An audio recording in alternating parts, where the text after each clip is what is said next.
welcome to this episode of Quaker. In this episode, we're going to be talking about beards. Yes, you heard me, beards. Because I was asked by a friend, a friend that left, you have a beard.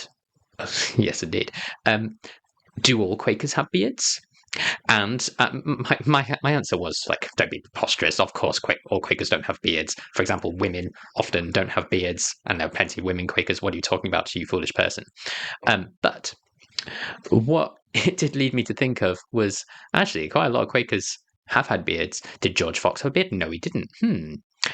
And made me think, well, what is the history of Quakers and beards? And also, why on earth would my friend ask me whether all Quakers had beards? Which I thought was quite interesting. So we're going to have a look in that now. So no,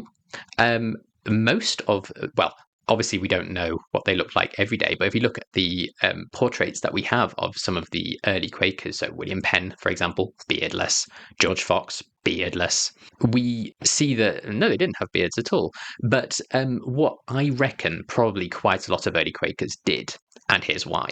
And also probably George Fox. They probably had sneaky beards when they weren't having their portraits taken as well, I would imagine. During the period that we're talking about and a bit before, beards were seen as signs of radicalism, and if Quakers, if anything, were radical. So by having a beard, you were kind of throwing off the traditional stuffy, clean-shaven Anglican clergy and saying, no, I'm going to be independent and free-thinking. So if you look, for example, at all of the early Puritans, for example, or Calvinists, they were all rocking ginormous beards. And so it was kind of a physical sign of your rejection of that sort of hierarchical and repressive systems. I think one period, and I wonder how much is to do with the fact that obviously this was also the time when there were more cameras, obviously. But if the minute we start getting into the 19th century and sort of early 20th centuries, beards are abound. All of them have beards. And, I know this is maybe following a more general trend in Victorians, even if you look at non-Quaker Victorians, they're all having beards and stuff. So maybe it might just be a cultural thing.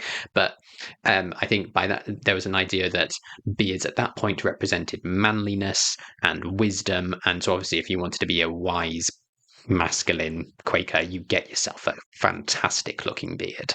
And if I had to choose probably my favourite Quaker Victorian beard, it probably has to be John Cadbury, as in that Cadbury. I mean, that's incredible. Top play to John Cadbury.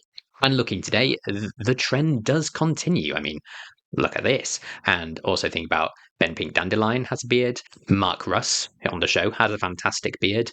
And obviously over in America, you've got like Lloyd Lee Wilson and Max Carter, who have massive beards. They're very impressive beards. And so the tradition obviously is alive and kicking today. But the question remains, why did my friend say do all Quakers have beards? I think ultimately it comes down to the fact that there is a long connection between Quakers and other Anabaptist, can't think of any other umbrella term, Christian denominations such as the Amish and the Brethren, who are way more well known, especially in America, for having beards.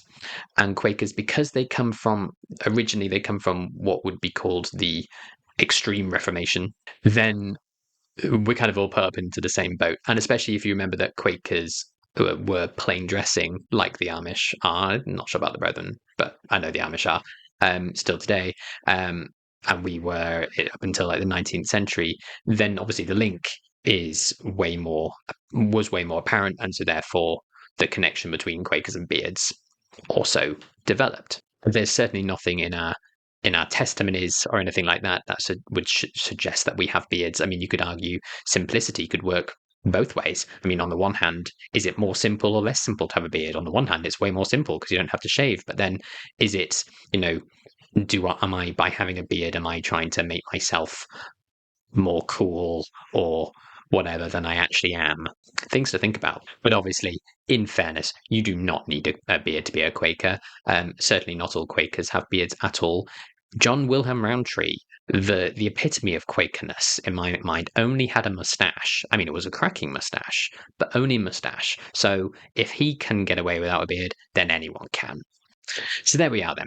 A brief history on Quakers and beards, an explanation that we don't all have beards and we are not Amish, which is an important thing to stress. And, just some appreciation of some amazing Quaker beards throughout our history. It's something to admire. It's not easy to grow a beard. So there we are. I promised to get back to some, theological stuff later, but I thought it was something important to discuss. So I shall see you next time. Thank you very much for watching the video. If you liked it, please do click on the thumbs up and the subscribe button to get more videos about Quakerism in the UK today. It really does help, and thanks once again.